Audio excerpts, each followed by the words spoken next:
Lo primero es darles a todos la bienvenida a esta quinta edición del programa Hablan los Jóvenes, que hemos venido desarrollando desde final del año pasado y todo este año, y bueno, esperamos seguir haciendo a pesar de toda esta situación mundial.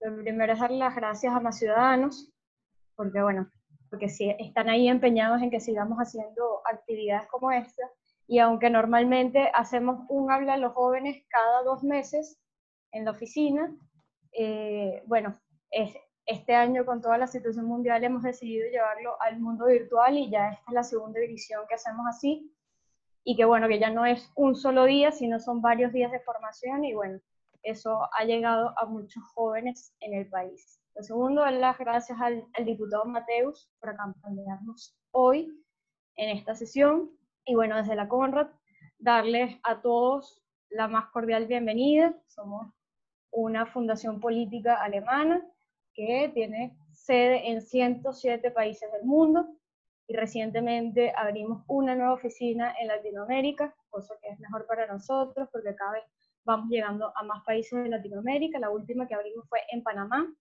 y contamos con 5 programas regionales en Latinoamérica: el de clima de Perú, el de Bolivia, de participación política indígena, el programa de partidos políticos y democracia de Montevideo, el programa Estado de Derecho con sede en Colombia, y bueno, y el programa Adela, que también está funcionando en la nueva oficina de Panamá, que busca conectar no solo a Latinoamérica con Europa, sino a Latinoamérica con el mundo, sobre todo en temas económicos y de intercambio comercial.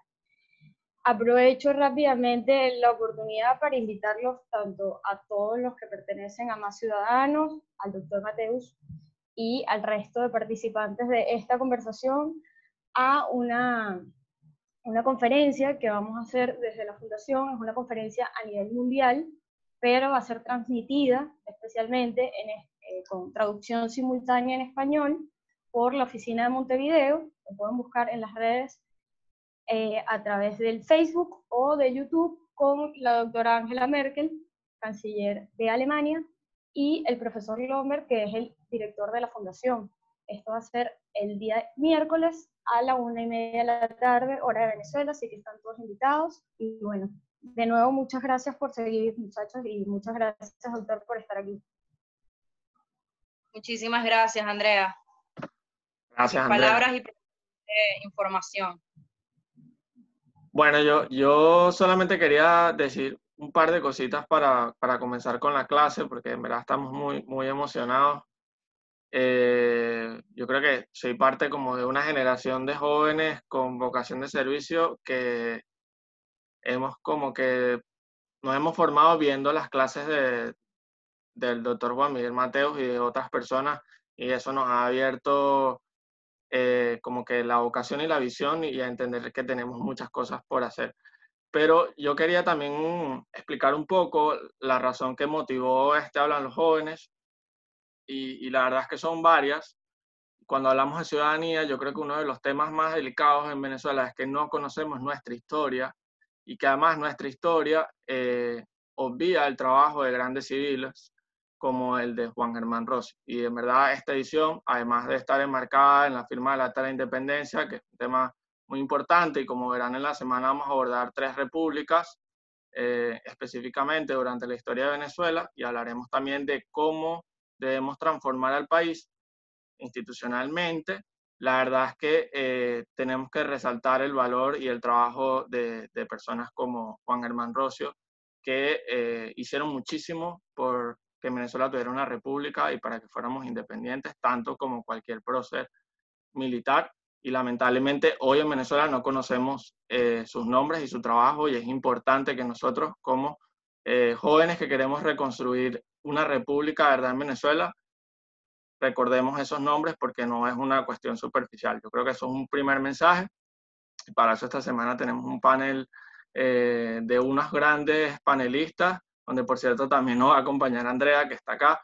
Yo quería darle las gracias, bueno, a Cari, que es la coordinadora del proyecto, a Andrea y a la Fundación Conrad por todo el apoyo, por permitirnos seguir formando a más y mejores ciudadanos, y a ustedes, que son los protagonistas, estamos muy contentos, fueron más de 190 jóvenes postulados y que en un momento tan complicado como el de hoy en Venezuela, en un momento tan difícil como el que vive hoy el mundo en el coronavirus, donde pareciera que todos quieren tirar la toalla, que los jóvenes estén apostando hoy por lo importante que es la formación y vayan un poco más allá de lo urgente, yo creo que es fundamental y habla mucho de una generación. Y yo creo que este espacio también tiene que ser, para terminar, un espacio para el debate y para pensar en ese país que queremos. Tenemos que comprender nuestra historia para no repetir los errores del pasado, pero también entender cuáles son los cambios y los grandes debates que queremos dar para que nuestro país más nunca vuelva a vivir lo que hoy estamos viviendo. Así que sin más, bueno, yo quiero darle gracias a todos, gracias en especial al doctor Juan Miguel Mateos que nos va a estar acompañando hoy y bueno, gracias a todos por conectarse y un abrazo, que disfruten mucho de la sesión. Es así, bueno, yo creo que mejor imposible las palabras de José Miguel. Muchísimas gracias de nuevo al diputado Juan Miguel Mateus, Andrea, José Miguel, por hacer todo esto posible y en especial al doctor Juan Miguel Mateus por seguir apostando por el presente y el futuro del liderazgo juvenil en Venezuela y en el mundo también. Desde Más Ciudadanos, bueno, apostamos a formar líderes sociales positivos a través de la educación de calidad, facilitando herramientas como estas. Y hoy en lo personal tengo el agrado de presentar una vez más al doctor Juan Miguel Mateus. Actualmente es diputado de la Asamblea Nacional, terminó sus estudios de Derecho en la universidad y obtuvo un máster en Derecho Constitucional y Parlamentario en la Universidad de Navarra en el año 2008. Además, fundador de la Asociación Civil Forma, fue electo candidato a diputado en las primarias de la Mesa de la Unidad Democrática en el año 2015 por el circuito lista y en las elecciones del 6 de diciembre del mismo año resultó electo para el periodo 2016-2021, donde se convirtió en uno de los principales dirigentes de Primera Justicia.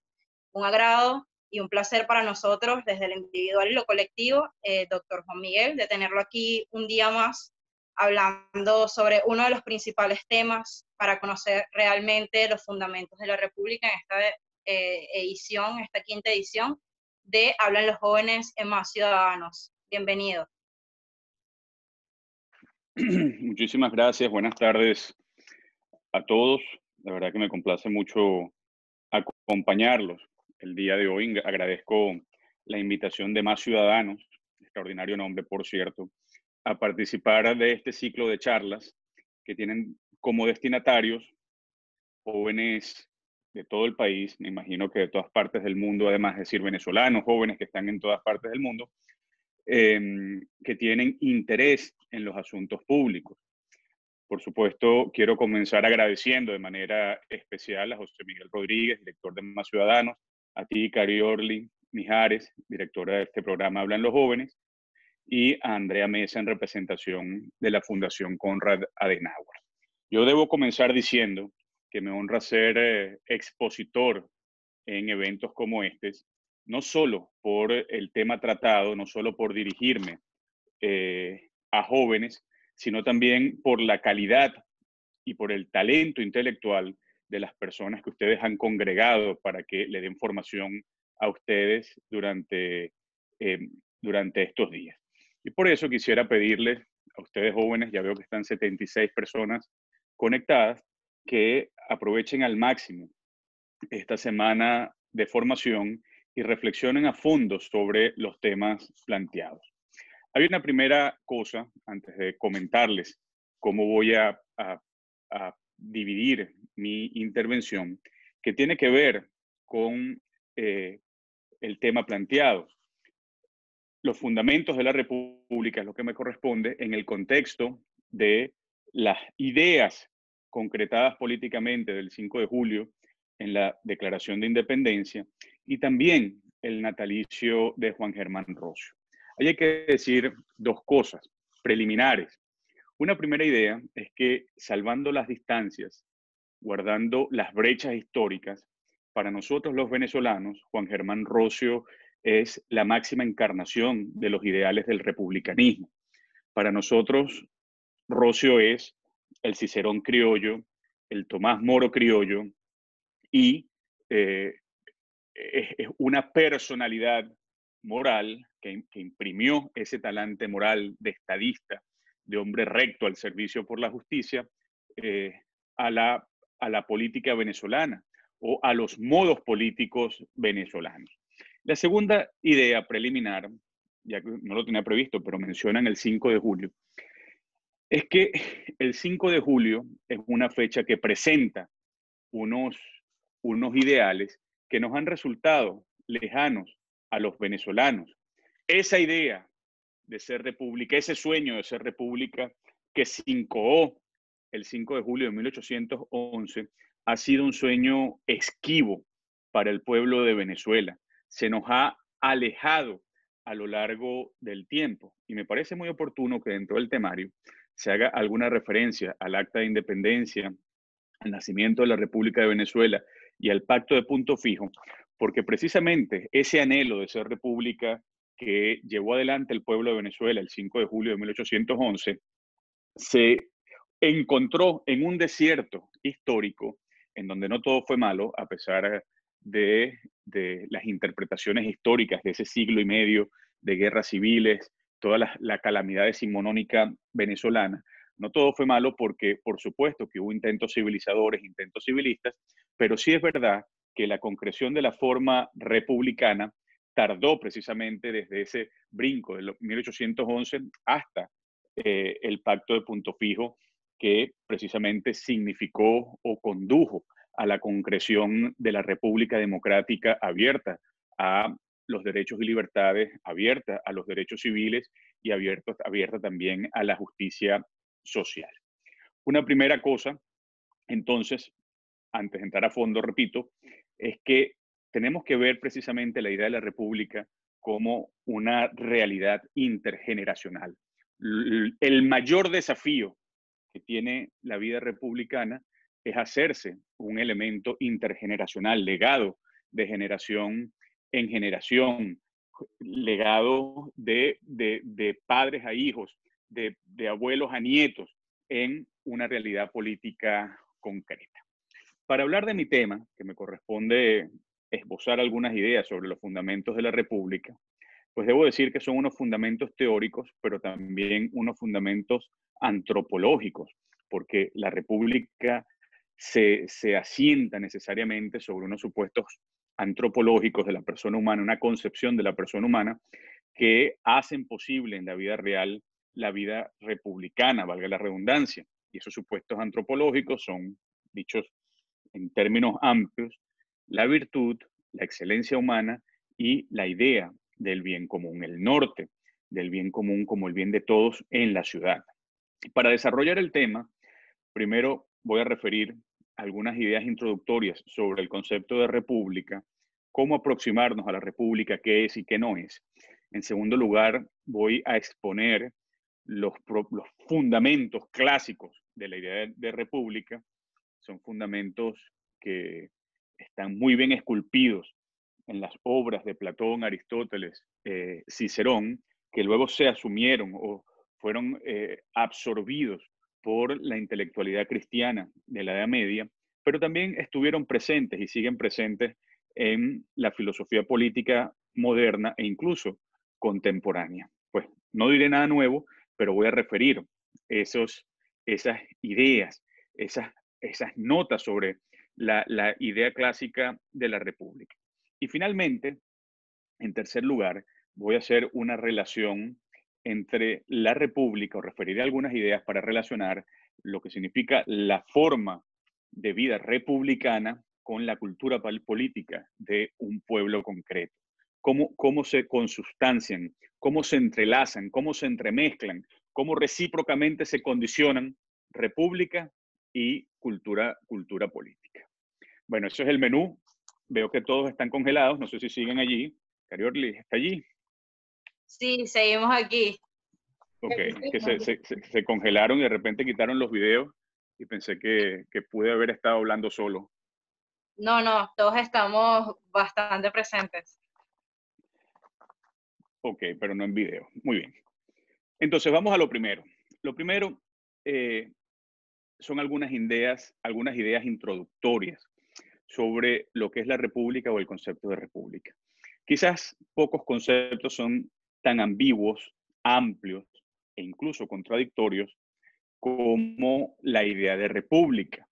Cuando se levanta la bandera de la república y el republicanismo, resulta que se pueden enfrentar partidarios políticos de concepciones de la vida antropológica o de la política diametralmente opuesto. Tan republicano se siente, por ejemplo, un español de izquierda, un español que apoyó el bando republicano en la guerra civil o que pertenece a esa tradición en la madre patria, que, repito, son fundamentalmente de izquierda. Como republicano se siente, por ejemplo, un conservador del Partido Republicano en los Estados Unidos. Toman la palabra república, asumen los estandartes del republicanismo y, sin embargo, representan cosas absolutamente contrarias, sabiendo que hay un espectro grande entre uno y otro. Por eso, una de las cosas que tenemos que hacer para saber cómo nos aproximamos a la idea de república y cómo debemos interpretar las claves republicanas para la comprensión de la realidad política venezolana y de la fundación del Estado venezolano, pues eso supone asumir la idea de república en su sentido clásico liberal, es decir, tal como se esgrimió por los clásicos, especialmente por Cicerón, y cómo transitó toda la historia de la humanidad hasta que fue asumida en los hombres y mujeres que llevaron adelante las así reconocidas o llamadas revoluciones liberales, fundamentalmente del siglo XIX, finales del siglo XVIII y siglo XIX, especialmente latinoamericano. La segunda idea introductoria respecto de la República es que hoy tendemos a pensar, o por lo menos en el ámbito de la ciencia política, pero también especialmente en el ámbito del derecho público, el derecho constitucional y el derecho administrativo, tendemos a pensar que la idea de república es algo que está circunscrito o ceñido a las formas de Estado y a las formas de gobierno. Se piensa que la idea de república es sencillamente un apelativo o una referencia nominal, República Bolivariana de Venezuela. Y eso se contrapone en cuanto a forma de Estado a otros acomodos constitucionales, donde se puede tener, por ejemplo, puede ser un país con un ordenamiento monárquico. Pues ante esto hay que decir que el debate sobre la república y el republicanismo excede por mucho el ámbito o los ámbitos de las formas de Estado y de las formas de gobierno, es un debate mucho anterior y sobre todo es una noción, una idea que excede el mero nominalismo, porque nominalmente o formalmente una unidad política, un cuerpo político con su pueblo incorporado puede ser formalmente una república, como es el caso de Venezuela, que formalmente es la República Bolivariana de Venezuela, y sin embargo, desde el punto de vista sustantivo, desde el punto de vista del orden hacia la justicia, no lo es, no es una república. Y también puede ocurrir que haya países que formalmente poseen una forma de Estado que sea monárquica, que no sea republicana en sentido estricto, y sin embargo se orienta el bien común, se respetan los derechos, se respetan las libertades de manera tal que es una república en sentido amplio o en sentido clásico. Esa precisión creo que es importante retenerla. La tercera idea introductoria tiene que ver con la república como una realidad práctica o como una realidad de aspiración práctica, no meramente teórica. Y en eso, Cicerón, para mí, el mayor republicano de la historia, Cicerón era muy fino, muy agudo en sus comentarios. Ustedes recordarán que Cicerón tiene una obra titulada exactamente La República. Ya existía esa obra, La República, de Platón, y Cicerón tiene dos obras que se titulan de la misma manera que obras de Platón, La República y Las Leyes, y además de eso, son los únicos textos en los cuales Cicerón asume la forma dialogada de exposición de ideas. Pero Cicerón, que asumía el ideal republicano en su máxima expresión y que reflexionó sobre la idea de república, es decir, se aproximó a ella desde su concepción de filósofo, desde su concepción de jurista. Sin embargo, Cicerón apuntaba que lo más importante de la república era hacerla una realidad. Y se burlaba de los griegos en un sentido, porque decía Cicerón que los griegos reflexionaron sobre la mejor forma de gobierno, pero los romanos la obtuvieron. Lo decía incluso haciéndose parte de aquello. Los griegos reflexionaron sobre la mejor forma de gobierno, sobre lo que era más justo para el devenir político de la especie humana, y sin embargo los romanos lo hicimos posible, nos consolidamos en una república. Y por supuesto que eso tiene mucho mérito, porque es construir la justicia no solo en el plano de las ideas, sino en el plano de la realidad, lo cual cuesta muchísimo más, como ustedes pueden observar, a partir de la realidad venezolana o a partir de realidades de otros países, por ejemplo, por poner solo dos ejemplos, como Chile o como España, que se tenían como baluartes democráticos, y sin embargo se está socavando la idea de la justicia y son democracias en este momento en proceso de eso que se llama desconsolidación o regresión. La cuarta idea es que, a pesar de la llamada atención que hace Cicerón, la república siempre ha simbolizado las más nobles aspiraciones de justicia y de bien común, y por lo tanto siempre ha ocupado la reflexión de los mayores talentos filosóficos e intelectuales de la humanidad, por lo menos en Occidente. Por supuesto, en Occidente, porque es una realidad occidental. Y la quinta nota introductoria, para saber de qué estamos hablando, para saber cómo nos aproximamos a la idea de república y cómo pienso que debe encuadrarse el proceso de independencia venezolano a partir del 5 de julio y también el pacto de punto fijo o la democracia de punto fijo, tiene que ver con que la idea de república no es una mera reacción a las formas monárquicas de organización política. No es algo, sino que es algo que tiene sustantividad propia. Hoy se puede pensar, básicamente, que la idea de república es una alternativa práctica a la idea de la monarquía. Es decir, como existía la monarquía, pues nos decantamos por la república. Pero hoy hay que decir que no, que la idea de república incluso es anterior a ese debate concreto de república o monarquía.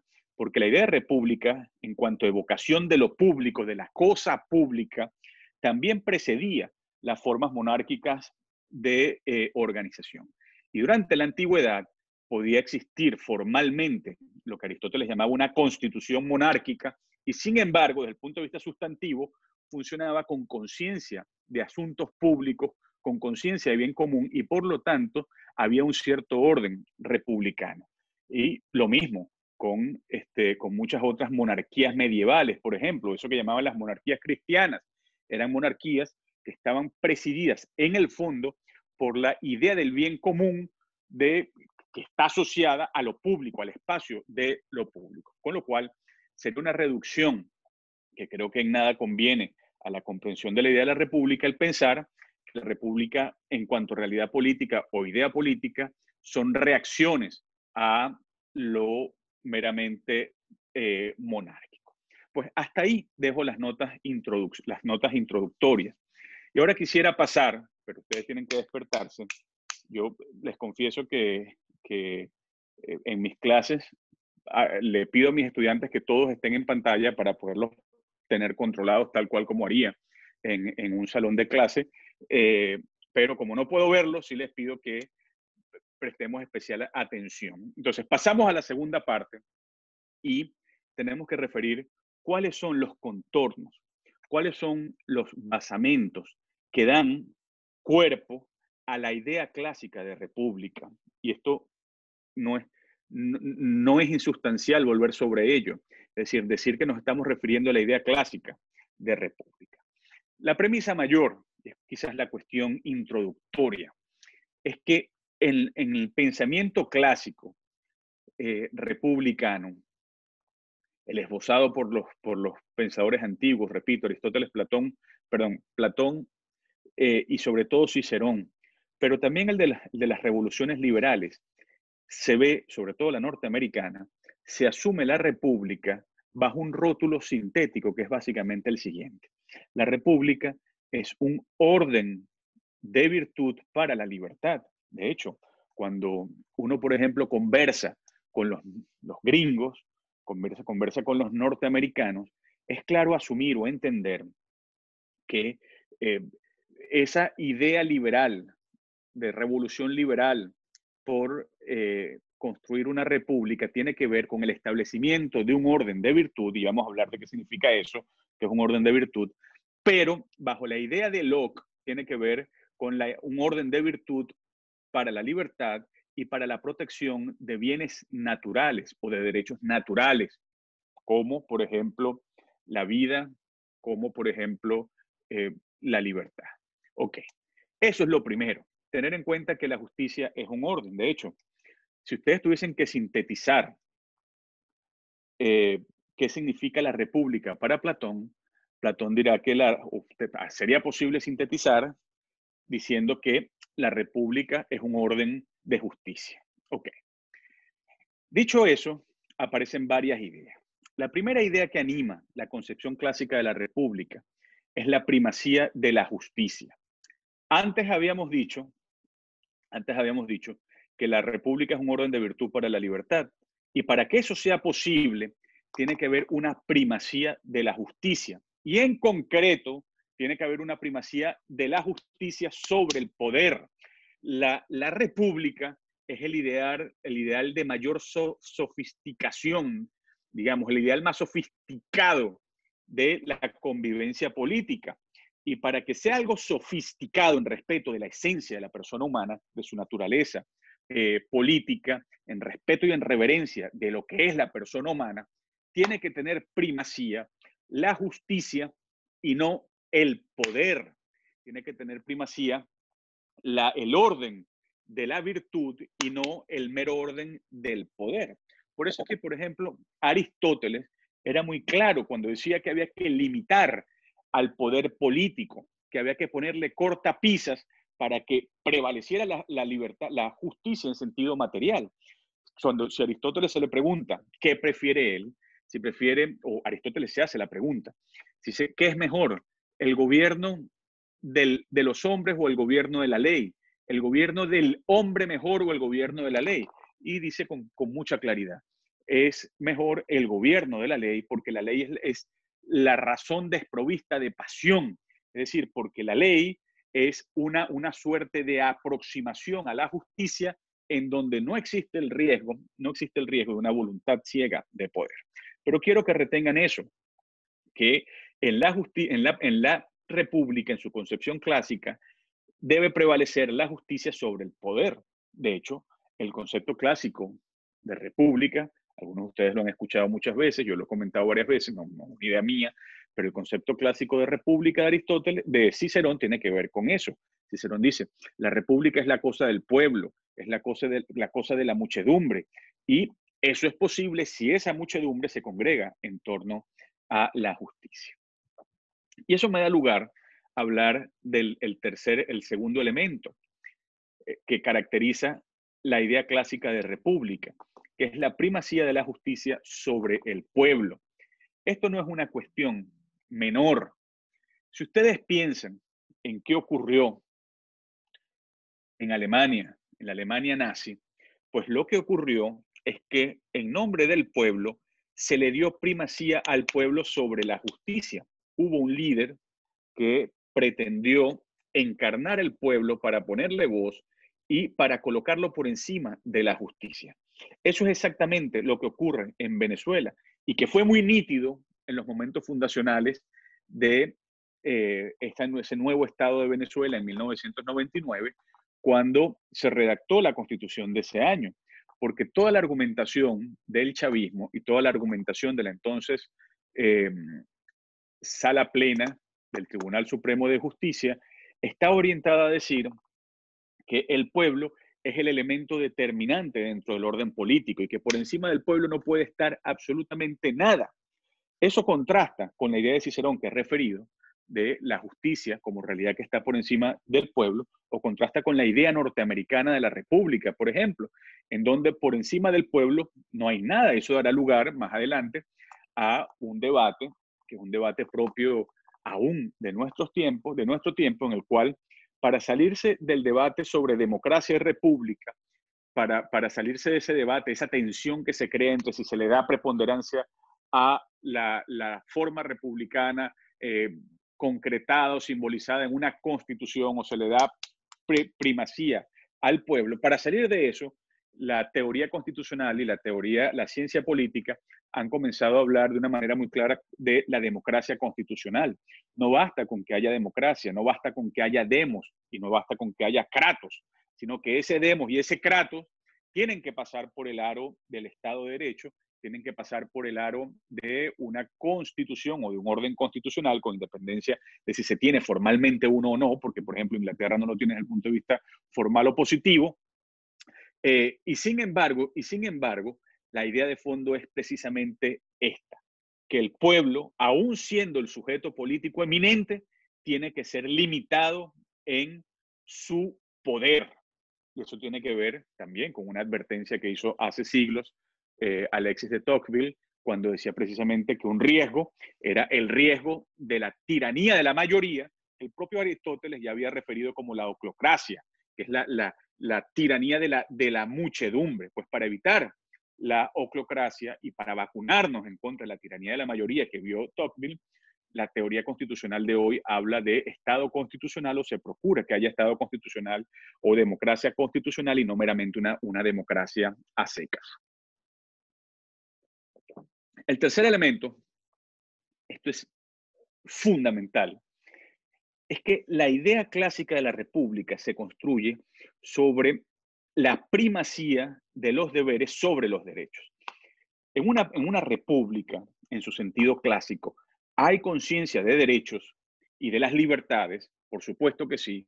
Cada ciudadano es consciente, hoy se podría decir cada persona humana, pero no solo el ciudadano, lo que pasa es que en el sentido clásico es más el ciudadano, pero cada ciudadano y cada persona es consciente de sus propios derechos, pero aún siendo consciente de sus propios derechos, es consciente de sus deberes, de los deberes con los cuales debe contribuir a la construcción del bien común.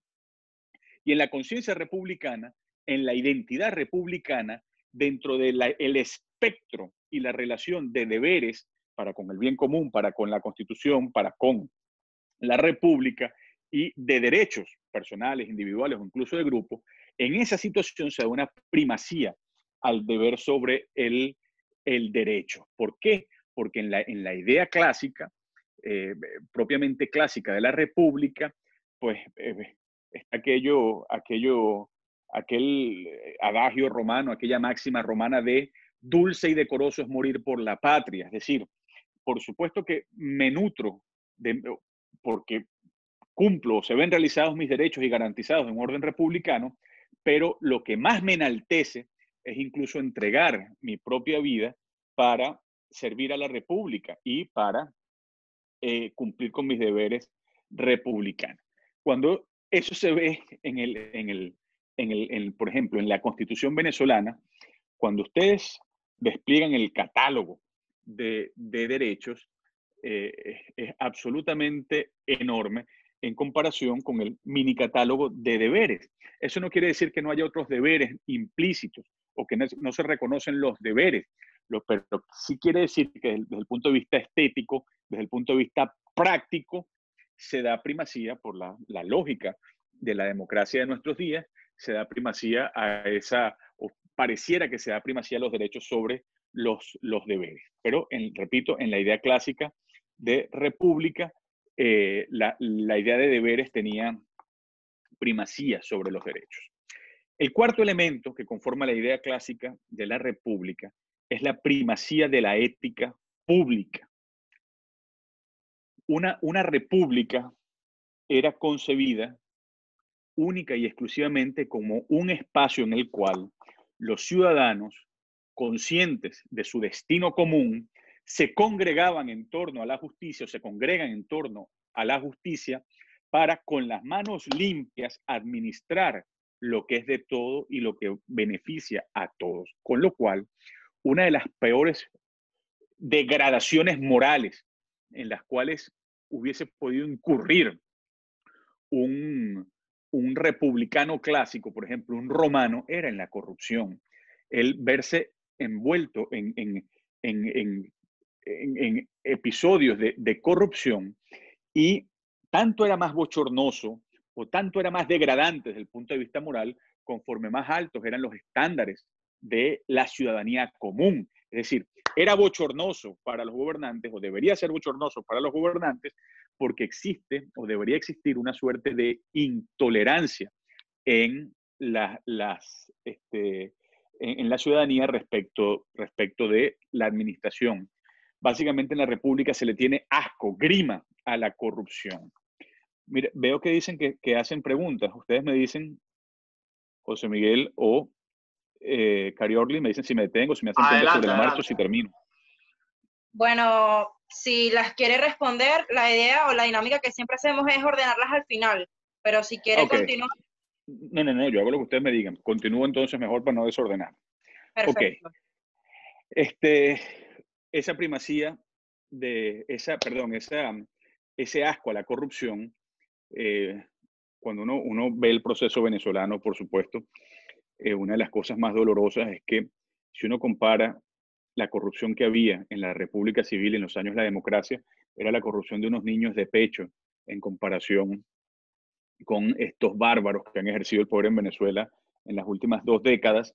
Y lo más doloroso es que lamentablemente la tolerancia de la sociedad se ha incrementado frente a la corrupción, incluso dentro de la propia oposición.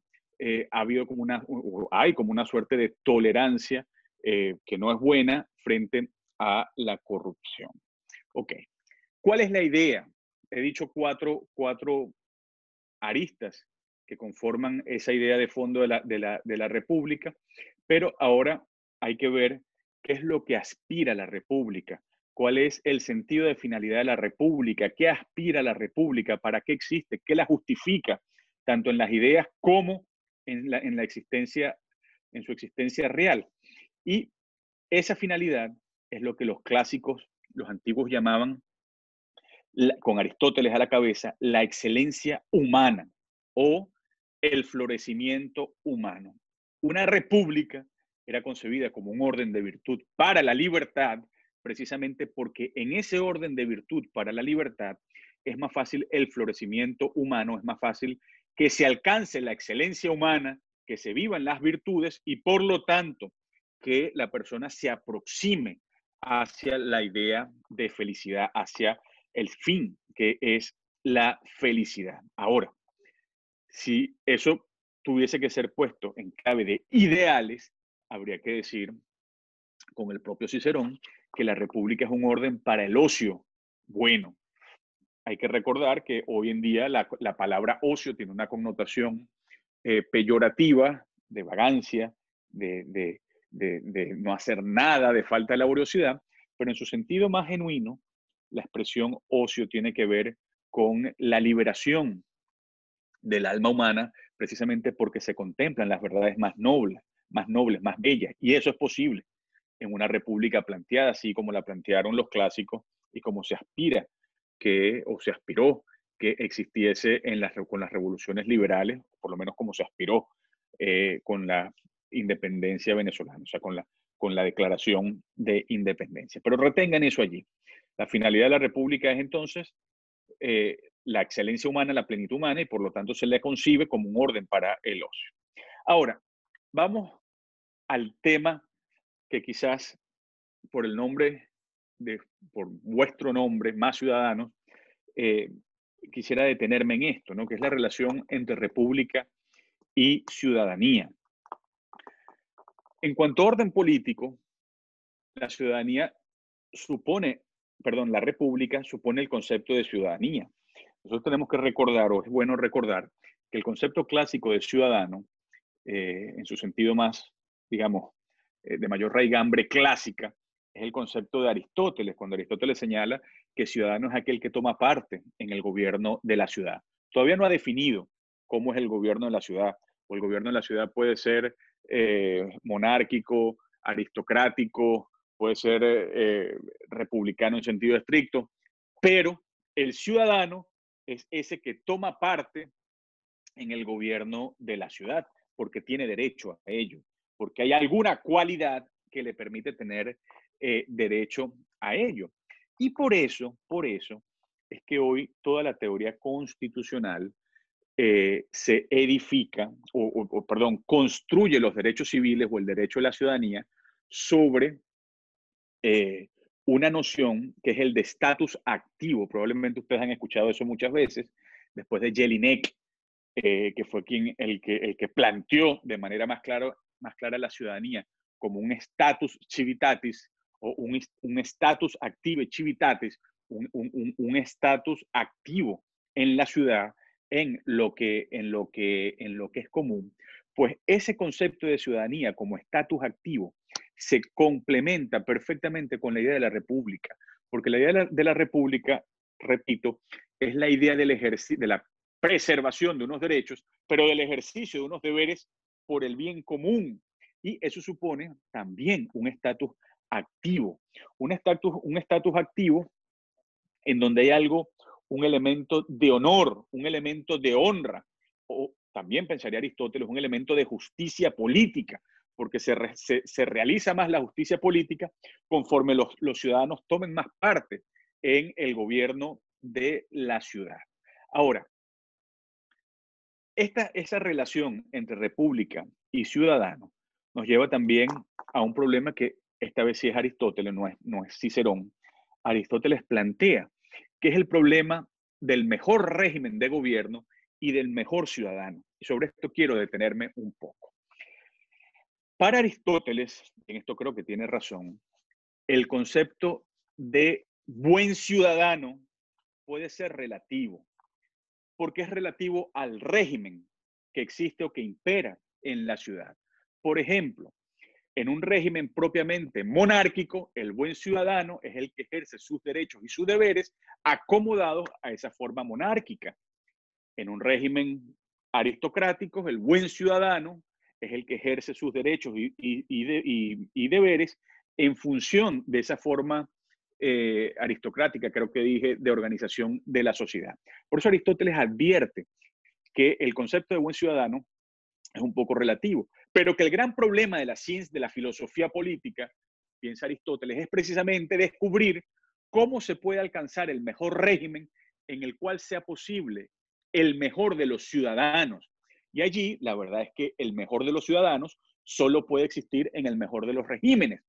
Y esto se puede poner en un ejemplo muy práctico, es decir, en el régimen nazi, el buen ciudadano probablemente era un rufián, es decir, el que era un buen ciudadano dentro del régimen nazi probablemente era un mal ciudadano en cualquier otro lugar. Y precisamente por eso se habla de esa relatividad y de esa aspiración al mejor régimen político que pueda existir. Pero entonces Aristóteles desmenuza más aún el problema del mejor régimen y del mejor ciudadano diciendo, pero con independencia, creo que esto es muy importante, oído el tambor, con independencia de la cuestión del mejor régimen y del mejor ciudadano, aquí lo importante es cómo se alcanza la excelencia humana y cómo tenemos al mejor hombre.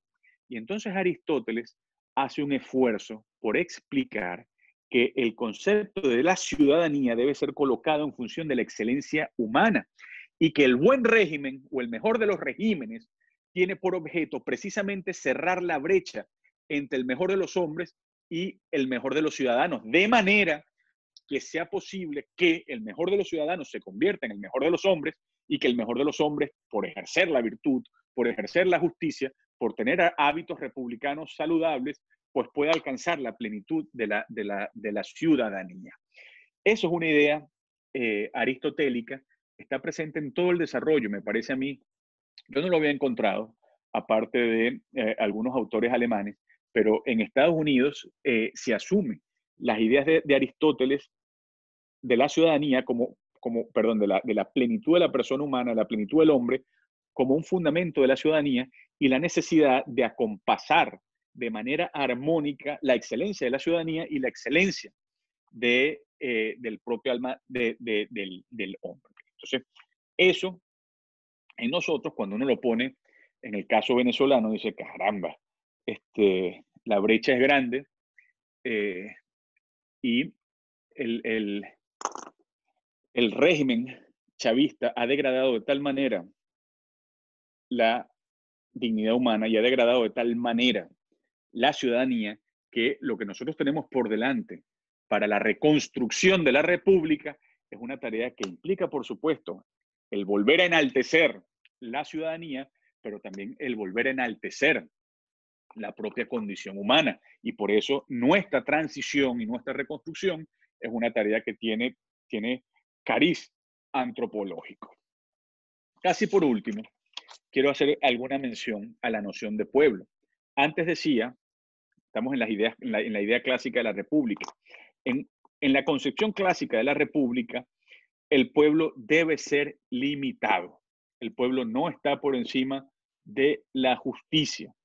El pueblo o las mayorías democráticas deben someterse a, repito, a la Constitución. Y eso tiene muchos acomodos prácticos en el constitucionalismo norteamericano. En el caso venezolano, basta referir que nos va a costar bastante. Es decir, se le ha dado una connotación a la palabra pueblo, a la expresión democracia protagónica o protagonismo democrático, que cuando llegue el momento de rehacer la república, de rehacer el Estado democrático, de rehacer las instituciones representativas, que son una idea muy republicana, pues eso nos va a costar porque siempre habrá quien va a querer invocar la condición del pueblo como algo que debe colocarse por encima de la Constitución. Y la última idea, en cuanto a la idea clásica de república, tiene que ver con la fragilidad de la república. Una república, la idea clásica, en cuanto orden de virtud para la libertad, en cuanto orden para el ocio bueno, una república siempre es frágil. Es decir, una de las precomprensiones concomitantes a la idea de república es que los verdaderos republicanos saben que la república no está ganada para siempre. Cicerón sabía que se estaba perdiendo la república. Cicerón vio cómo caía la república. Me gusta mucho la anécdota, la he contado mucho. Cuando Franklin sale de la convención constituyente gringa, de esa constituyente norteamericana, la prensa de la época le pregunta, ¿y qué obtuvieron? Y dijo, obtuvimos una república, espero que puedan mantenerla. Porque precisamente los clásicos y quienes asumen la idea clásica de la república saben que mantener un orden de libertad es algo muy frágil, muy precario, que supone demasiado esfuerzo para alcanzarlo, pero supone más esfuerzo aún para mantenerla. Y por eso es que la república es una idea intergeneracional. Es decir, la república es una realidad que tenemos que construir, que tenemos que ganar, pero pasar de generación en generación. Eso tiene críticos. Por ejemplo, el mismo Jefferson, autor o redactor principal de la Declaración de Independencia de los Estados Unidos, y que se le compara, por cierto, con Juan Germán Rocio, se le compara porque fueron las plumas que redactaron esos textos. El propio Jefferson decía que la Constitución debía cambiar de manera arbitraria. Él lo señala así, que la Constitución debía cambiar 19 años.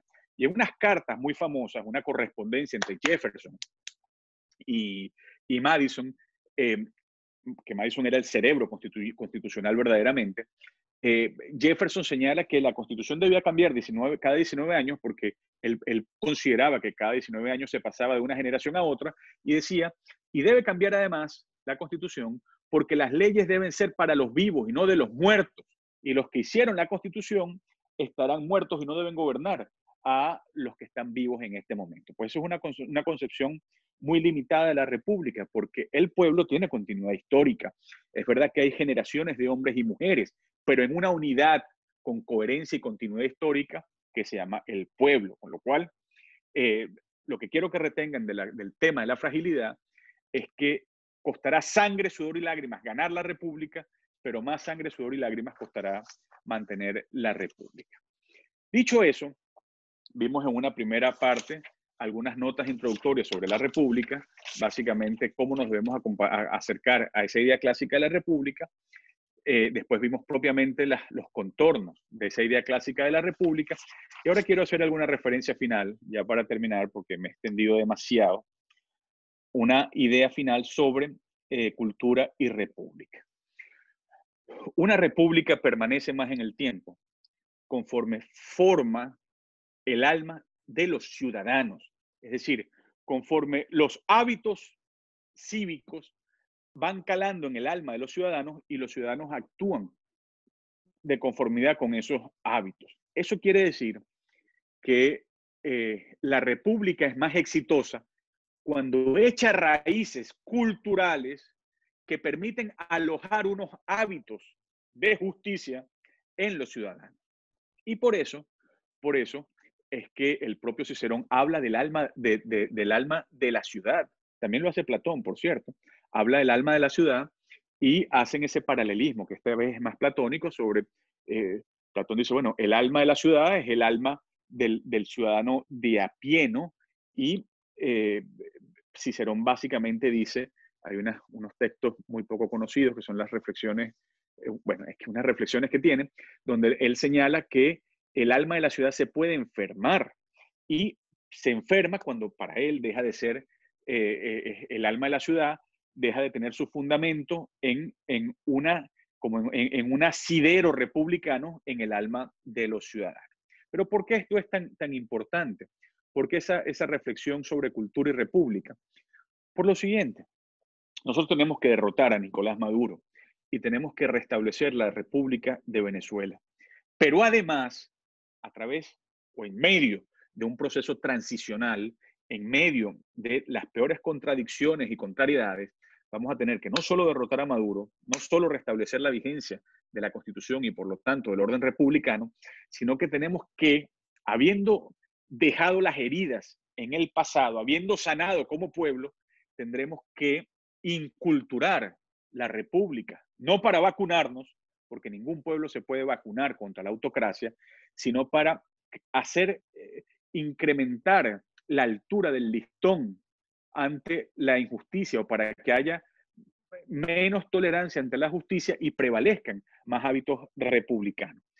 Eso precisamente es una tarea de educación cívica que tiene que ver con el lamentable éxito destructor del chavismo, porque lo peor que ha hecho el chavismo es degradar el alma republicana de Venezuela. Antes decía que nosotros en 1811 comenzamos nuestro sueño para hacer una república, y con altos y con bajos, sobre todo con unos intentos civilistas, cuando nos separamos de Colombia, unos esfuerzos civilistas, con Páez también a la cabeza, pues quisimos adoptar esos modos republicanos, pero después nos entrematamos, después entramos en una situación terrible, y todo eso pudo ser superado con Punto Fijo, que vino, por decirlo de alguna manera, a reivindicar las aspiraciones republicanas de la hora inicial de 1811. Pero ahora, el desmérito del chavismo no está solo en que creó la miseria moral y material, no está solo en que acabó el orden republicano y la democracia que había en ella. La miseria del chavismo es que nos colocó en un brinco histórico, en el pasado autocrático del país, es decir, nos hizo extraviar el camino histórico y en medio ha tratado de desmontar y de degradar el alma republicana de los venezolanos. Por eso es que tenemos que tener conciencia de pueblo, tener conciencia de unidad histórica y entender que solo, y con esto termino, solo hay república con republicanos, es decir, con hombres y mujeres que dejen la piel y el pellejo para hacer una realidad, para hacer en sus propias almas de la república una realidad y para hacer rebosar esa realidad republicana en la ciudad. Y por supuesto, eso es una labor con esperanza, es una labor que supone mucha conciencia, mucha formación, mucha, repito, conciencia del otro, pero es una realidad que estoy seguro vamos a conseguir. Muchísimas gracias, Cari Orly y José Miguel. Muchísimas gracias, doctor Juan Miguel, por tan acertada ponencia. Como siempre, hablándonos, pero asimismo aprendiendo cada día más como jóvenes de lo que realmente es la República, las ideas republicanas, y bueno, creo que el tema pica y se extiende. Por acá nos dejaron varias preguntas, me gustaría saber en qué metodología las quiere ir escuchando primero, si es de una en una o de dos en dos. No, usted manda. Diga lo que... Perfecto. Vamos a empezar entonces con la primera. No les disgusta mandar, ¿no? Por lo que veo. Bueno, por la comodidad del ponente. Adelante, no se preocupen. Le estoy tomando el pelo. Perfecto. La primera nos deja Braulio Chávez y nos pregunta: en muchas ocasiones nos planteamos o debatimos acerca de los límites de la tolerancia, incluso si debemos tolerar a los intolerantes. En una república es posible establecer con claridad esos límites de la tolerancia.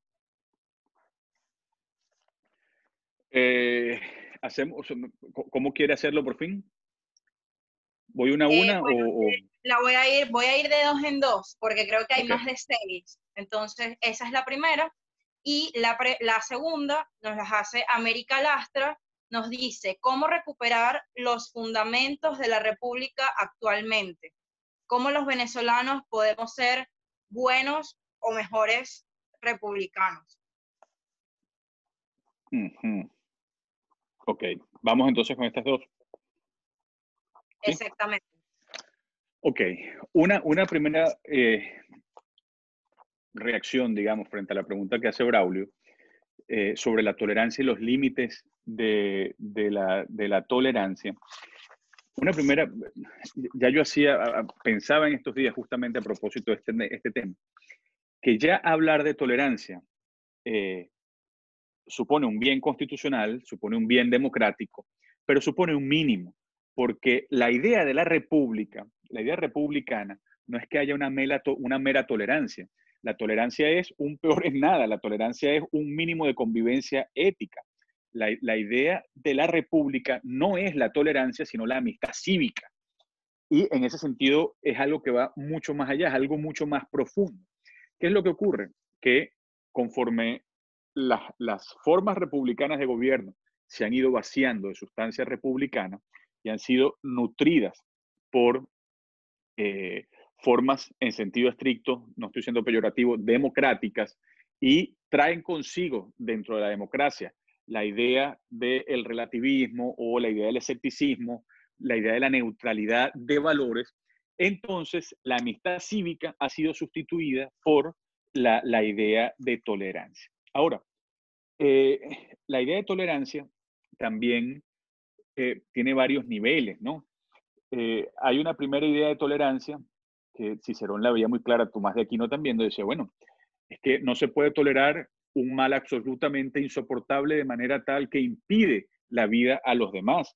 Y por eso existe aparato punitivo, aparato represivo, porque hay unos límites de la convivencia humana que no se puede tolerar. O sea, está en juego el bien de todos o el bien del todo, y por eso no se puede tolerar eso. Por eso existe otra vez aparato punitivo, aparato represivo, monopolio de la fuerza. Luego hay una idea que es fundamentalmente liberal en sentido estricto moderno, que es la idea de la tolerancia frente a la idea del mal. Es decir, se puede tolerar todo lo que no dañe a los demás, incluso el daño de uno mismo. O sea, uno se puede dañar a sí mismo, y piensan algunos liberales contemporáneos que uno tiene derecho a dañarse a uno mismo. Pero eso también es insuficiente, porque digamos, el daño a uno mismo es una privación para el bien común. Y luego, yo creo que el problema ha estado bien resuelto en los límites de la tolerancia, porque se le ha llevado una técnica constitucional. Es decir, tolerancia significa, me parece a mí en su sentido más propio, el respeto de los derechos. Y yo prefiero que se hable así, de respeto de los derechos, y no de mera tolerancia. Ahora, América dice que cómo se recuperan los fundamentos de la República, y bueno, cómo se apunta a ser buenos o malos ciudadanos, perdón, cómo se apunta a que seamos mejores ciudadanos o mejores republicanos. eso es una respuesta que implica un elemento de heroicidad. En concreto, hacer política y orientar el país, orientar la unidad política hacia el bien, hacia la paz, hacia la justicia, siempre una tarea heroica, pero en el caso de Venezuela es especialmente heroico. Es decir, estar o tolerar o, digamos, sobrellevar todo lo que se vive en el país y hacer vida pública, hacer política de manera tal que se asuma esa gradación, es decir, la gradación finalista de derrotar a Maduro, consolidar la nueva democracia, restablecer el orden republicano y constitucional,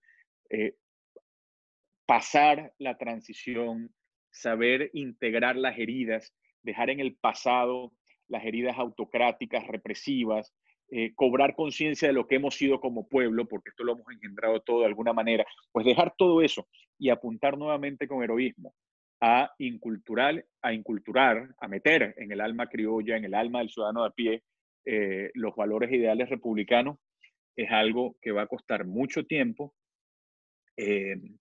La verdad, aquí, como Andrea representa la fundación, pongo el ejemplo, los alemanes han sido muy exitosos en esa tarea. Por eso ellos hablan o les gusta hablar de transformación, porque verdaderamente tiene todas estas implicaciones, tiene una implicación cultural, es decir, los daños fueron tan profundos que apuntan hacia la cultura. Yo creo que eso es algo que construiremos, repito, en el tiempo y sin duda, que el elemento de Estado de Derecho, el elemento jurídico constitucional van a ser definitivos, pero también la educación cívica. O sea, una de las cosas fundamentales es esto que ustedes están haciendo, el educar a la ciudadanía para el bien común, para la mejor vida republicana, y sin eso no hay largo plazo. O sea, sin eso no se mantiene en el largo plazo la república. Estoy seguro que cuando Franklin decía, obtuvimos una república, espero que puedan mantenerla, esas palabras tienen implícitas un elemento de educación cívica, que por cierto, también lo tenían los clásicos. Tanto Platón como Aristóteles dedican obras a la educación y a la educación política y vinculan la justicia o las posibilidades de la justicia de la ciudad, de la justicia republicana en sentido estricto, como estamos hablando, a que haya educación de los ciudadanos. Muchísimas gracias, diputado. Paso con las siguientes dos preguntas. José Miguel nos deja un texto que termina con una pregunta y dice, Sartori plantea que, entre otras cosas, la democracia es un ideal, lo que implica que se construye todos los días y no hay un punto final en su construcción. ¿Podemos entonces decir lo mismo de la república? Y la segunda nos la hace llegar Andrés Roa y dice, la idea del poder constituyente como supraconstitucional, como la mayor expresión de la voluntad popular, sería un error al ver la limitación de la república. Sí, pero vamos primero con José Miguel. Entonces, cuando Sartori hace la referencia a la democracia como ideal, básicamente lo que se refiere a lo que quiere referir, me parece, es algo que Juan Pablo II ilustró muchas veces, que es que la democracia es una creación humana, una obra humana, y en cuanto a obra humana es imperfecta. Se puede mejorar, se puede aproximar digamos, se le puede aproximar de mejor manera, pero es una obra imperfecta y en ese sentido es un tipo de realidad humana que trae consigo una exigencia de más o una exigencia de perfectibilidad.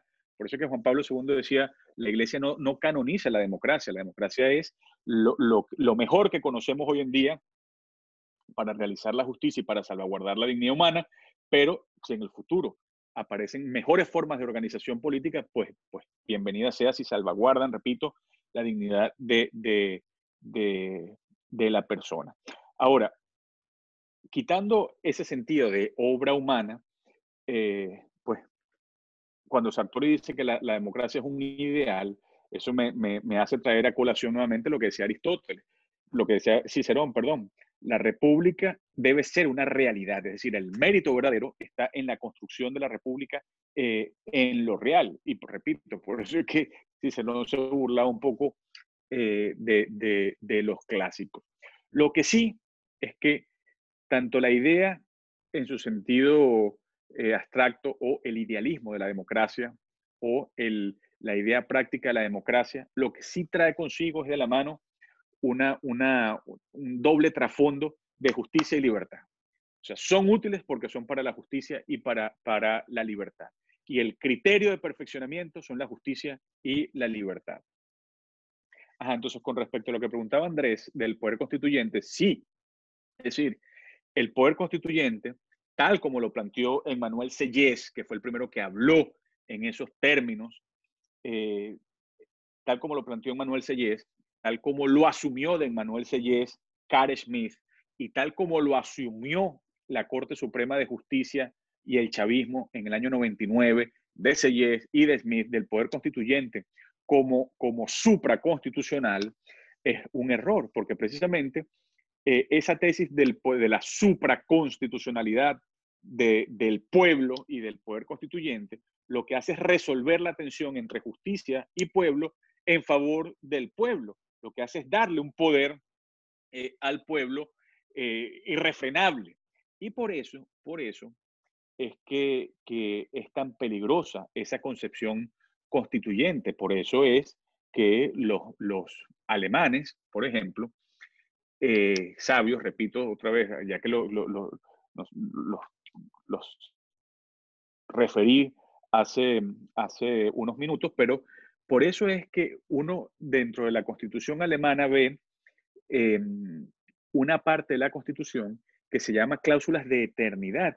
Y básicamente son unas normas de la Constitución referidas a los derechos humanos, referidas a la dignidad humana, referidas a la organización federal del Estado, que no pueden ser cambiadas. Es decir, no puede venir ni el poder constituyente eventualmente a decir esto lo vamos a cambiar. O no pueden los mecanismos de mutación constitucional parcial tampoco echar manos de ellos. ¿Por qué? Porque se considera que la dignidad humana está por encima de todo poder, incluso del poder de un pueblo. Y esa dignidad humana plasmada en un texto constitucional tiene un valor muy superior del valor que lo que pueda pedir o apuntar un pueblo concreto en un momento concreto.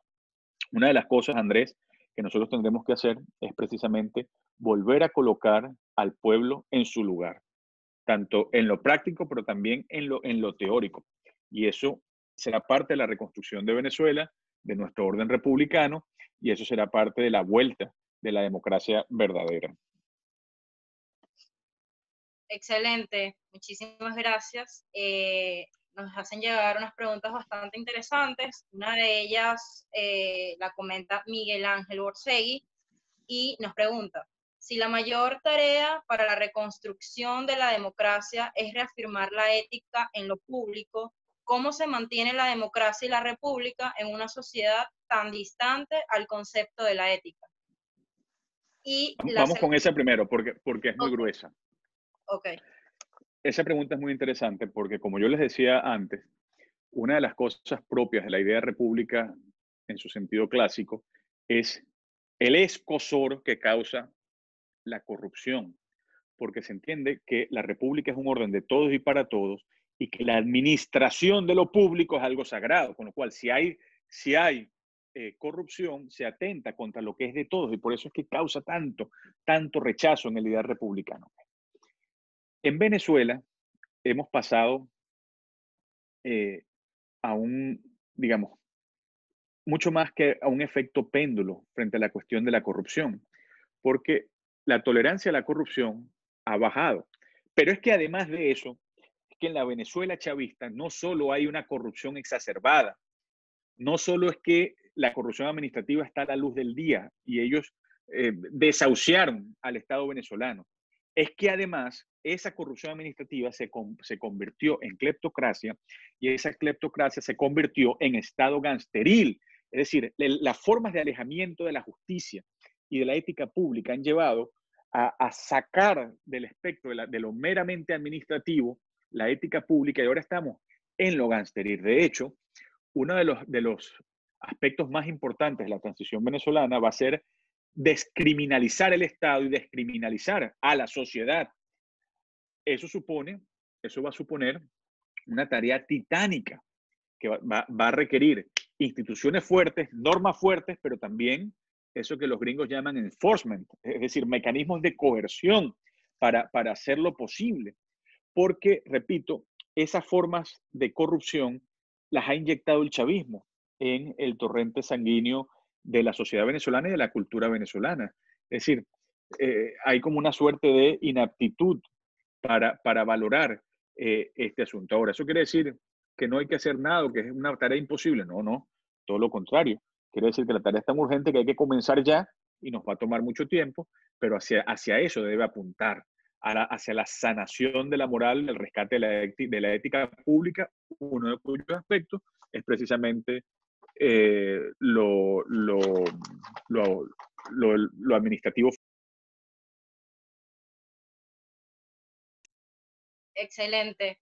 La próxima, la segunda que le iba a hacer, nos comenta Diego Paredes y dice: se distorsionó el objetivo republicano del pacto de Punto Fijo a raíz de la crisis de los partidos a finales de los 80 y 90.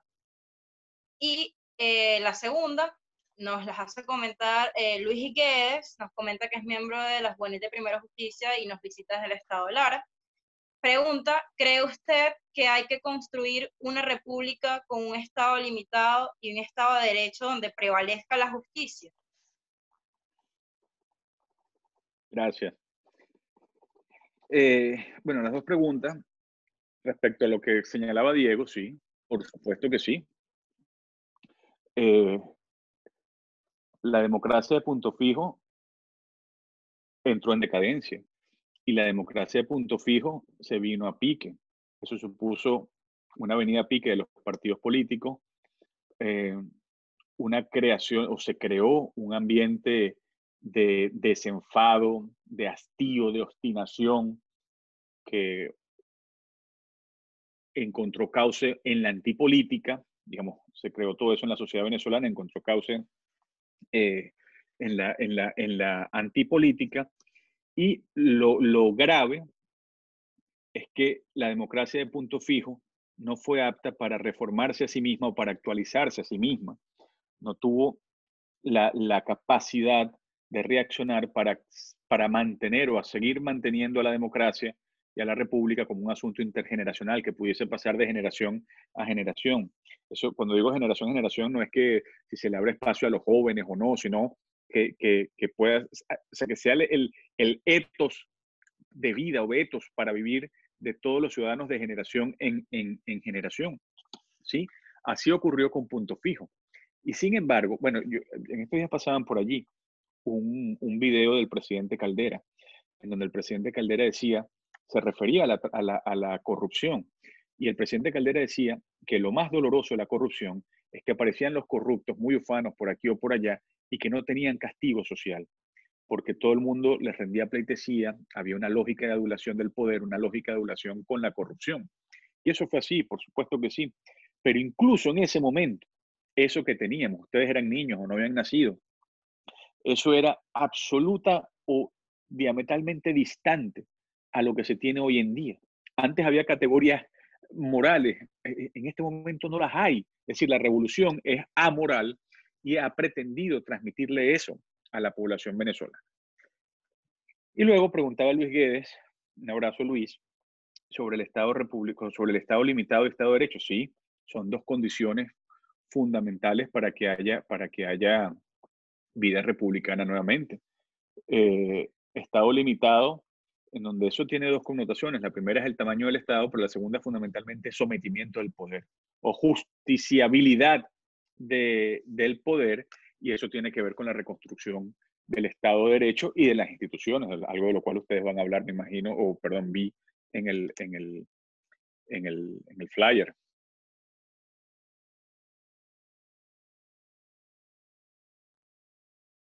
Ok, bueno, todavía nos queda algo de tiempo y bueno, es una de las sesiones en esta edición y comparando la pasada que nos ha llegado muchísimas más preguntas. nos hacen llegar Mario y Andrea, con base a la idea aristotélica del ciudadano que tome parte en el gobierno, podemos decir que con el gobierno abierto y la buena gobernanza estaríamos regresando a esa idea aristotélica. Y la segunda, Vamos con eso. No Ok. necesariamente, no necesariamente. Es decir, cuando Aristóteles se refiere al gobierno de la ciudad por parte del ciudadano es aquel que toma parte en el gobierno de la ciudad, está refiriendo a algo que excede por mucho el interés o el despertar un interés de opinión pública de la ciudadanía en los asuntos comunes. Tiene que ver con la forma de ejercicio del poder en donde todos se congregan para que el poder sea ejercido conforme a la justicia con las normas que se dan a sí mismo. El gobierno abierto, dicho de manera sintética, el gobierno abierto es un mecanismo a través del cual se procura actualizar la legitimidad de los asuntos gubernamentales o la legitimidad de las instituciones, porque se asume, algo que es válido en democracia, algo que y es así, se asume que en cuanto más interés hay o más participación, pues más legitimidad se endosa al sistema y más se perfecciona al sistema. Eso es algo que en el mundo está teniendo mucho éxito ahora, el gobierno abierto, el parlamentarismo abierto, repito, tiene que ver con la idea de transparencia, con el intento de volver a colocar unos mayores estándares de sensibilidad, de ética pública. Tiene que ver también con un principio que es capital para la ordenación del Estado constitucional o la ordenación de las instituciones en el Estado constitucional, que es el principio de la publicidad. Es decir, se asume que, salvo materia reservada por su propia naturaleza, los actos del poder público deben ser publicitados, no solo para que tengan efectos y consecuencias jurídicas, sino para que los ciudadanos lo conozcan y para que el tribunal de la opinión pública, como decía Jeremy Bentham, pueda juzgar. Pero entonces, no hay una... Son cuestiones conexas, Mario, pero no necesariamente el gobierno. Ok, perfecto. La segunda que estaba por comentarle era, podríamos decir que la idea de la república está ligada a la idea de la democracia liberal. Y ¿cómo cree que debería ser el rediseño institucional de una Venezuela democrática para que la república o la llamada rule of law se imponga sobre la tiranía de las mayorías? Esa última pregunta se la dejo a Andrea cuando hable de eso. Porque el rediseño de las instituciones o la reconstrucción de las instituciones tiene, bueno, solamente voy a comentar esto, ¿no? La rechura de las instituciones también tiene varios niveles. Es decir, hay una primera aproximación, que es la aproximación diagnóstica, que es lo que está mal, que no funciona. Hay una segunda aproximación, que es la evaluación del diseño constitucional. Es decir, si bueno, el diseño constitucional es se le puede comparar con estos otros de otros países, pero este diseño constitucional en sí mismo parece que es deficiente, parece que es limitado. Ese es un segundo estadio. Y un tercer estadio es ver las patologías institucionales, ponerlas en relación, como ya he dicho, con el diseño constitucional, pero ver la cultura política o la cultura constitucional que las anima, de la ciudadanía. Y eso nos lleva a hacer la conclusión de que lo importante no es el diseño constitucional en sí mismo, sino que lo importante es el espíritu cívico con el cual se da vida a las instituciones. Nosotros podemos ganar la democracia con la Constitución del 99, una constitución que técnicamente su factura constitucional, digamos, puede tener algunas limitaciones, pero también tiene suficientes recursos para que aseguremos la transición democrática y para que consolidemos una democracia. Lo único que digo es que con realismo hay que ver esos tres estadios del análisis institucional y en el caso venezolano tenemos que partir de la base, tenemos que partir de la base, me parece, que todo lo que vayamos a hacer para la rechura de nuestras instituciones debe tener como una referencia, una conciencia especial de nuestra hipermutación constitucional que caracteriza nuestra cultura política y debe tener por norte el realismo de que la transición democrática debe ser un momento para la estabilidad. Ya el Parlamento venezolano hizo el acuerdo político, es decir, vamos a la democracia con la Constitución del 99, ya vendrán las reformas, pero por lo pronto hay que ganar la democracia. Y sobre la relación entre república y democracia liberal, bueno, otra vez, ¿no? Hay implicaciones terminológicas, pero si por democracia liberal se entiende un orden en el cual, al amparo de una norma suprema, de unas normas supremas, como la Constitución, por ejemplo, se salvaguardan los derechos y libertades de los ciudadanos, sí, eso es la república. Sí, y coincide con la república. Sí, por democracia liberal se entiende un juego de simples mayorías, donde quien tiene el poder puede disponer de esto y aquello con independencia de sus contenidos, pues eso no es república. Lo que hace coincidir, o la idea de la democracia liberal que coincide con la república, es la de la salvaguarda de las libertades. Ok, aprovechando que, bueno, habló un poco de realismo, mencionó el realismo. Mire, ¿y hasta cuánto nos queda? Solo para saber. Bueno, ya esta es la última pregunta, una sola pregunta, okay. y el resto es un comentario que le hacen llegar. La pregunta que nos hacen es, ¿cuál es el papel vinculante de la República para el ciudadano en caso de una situación de crisis y riesgo de supervivencia? Por ejemplo, la guerra. De negarse a salir en su defensa, podría ser obligado contra su voluntad. Sí. Perdón que estoy merendando. Pero, exactamente sí. En la concepción republicana clásica hay una primacía de los deberes sobre los derechos. Y el primer deber se consideraba era el deber de la protección de la ciudad. Por eso el deber de empuñar las armas para salvaguardar la ciudad era un primer deber. Incluso era asumido como un honor. Y eso tenía una concepción en la idea clásica de la república. Y la concepción es, o era, que el salir a defender a la propia ciudad era la manera de defender a la familia, era la manera de integrar los derechos de la familia o salvaguardar a la propia familia lo que era querido. Cuando eso avanza en el tiempo, se deja de hablar de esa idea de deber constitucional de protección y comienza, en sentido amplio, no estoy hablando en sentido estricto ni técnico, y se comienza a asumir que el bien común exige esa participación, esa contribución material, a veces con la propia vida. Claro, luego entra con la cultura, las ideas cristianas, entra el concepto de la idea de la guerra justa, de la guerra, digamos, con unos cauces para mayor respeto de la dignidad humana, pero sí siempre prevalece el tema de la posibilidad de defender a la patria. Eso trae consigo unos debates constitucionales que llevan data, o sea, son de vieja data, pero que siguen siendo muy actuales, que es el contraponer, uno, las necesidades de bien común que implica la contribución material de una persona física para la guerra, la capacidad coercitiva del Estado para reclutar a una persona, y luego la objeción de conciencia. Es decir, ahí esto en derecho constitucional suele deslindarse de la siguiente manera, es decir, la relación entre ciudadano y soldado, y en medio está la conciencia, donde puede haber objeciones de conciencia.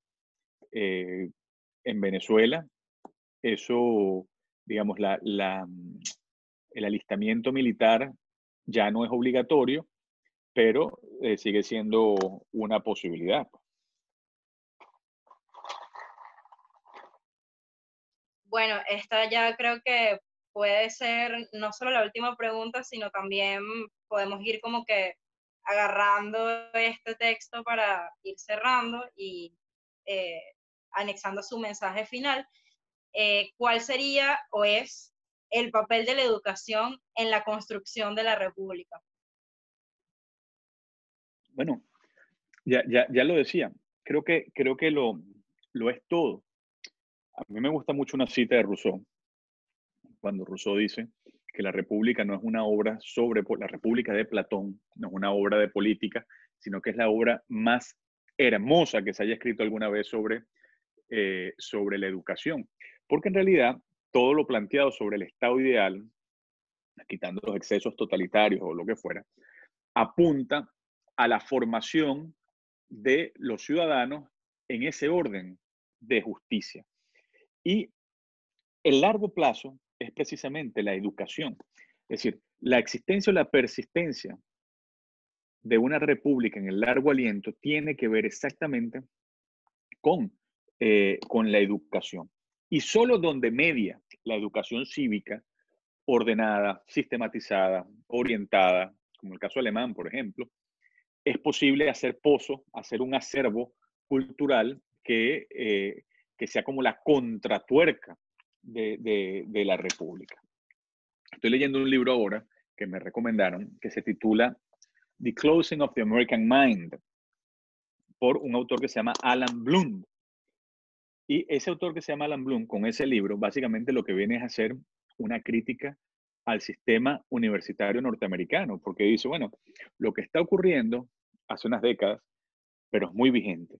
Lo que está ocurriendo es que el sistema norteamericano universitario está vaciando de capacidad moral al estudiante universitario, de manera que cada vez es menos un republicano, por poner en una síntesis apretada lo que está diciendo. Bueno, lo contrario a eso sería precisamente formar al ciudadano de tal manera que sea más apto para la vida republicana.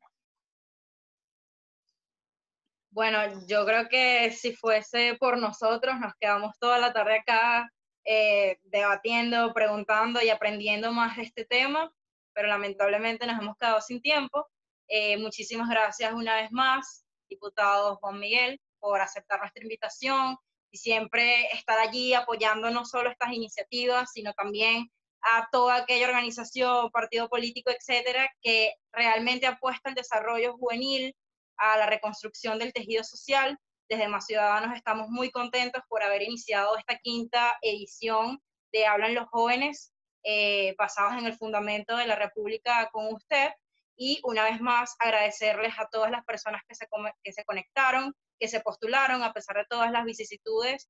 Llegamos a un número promedio increíble de más de 190 postulados. Y bueno, como ya lo decía, a pesar de todas las vicisitudes, no solo en el país, sino en el mundo. Bueno, muchísimas gracias, de verdad. Siempre un placer acompañarlos y me alegra muchísimo que estén en estos temas y que quieran seguir profundizando esto. Estoy a sus órdenes y un fuerte abrazo para todos. Espero que no se estén volviendo locos con la cuarentena o en la cuarentena. Ahí vamos. Bueno, muchísimas gracias, diputado.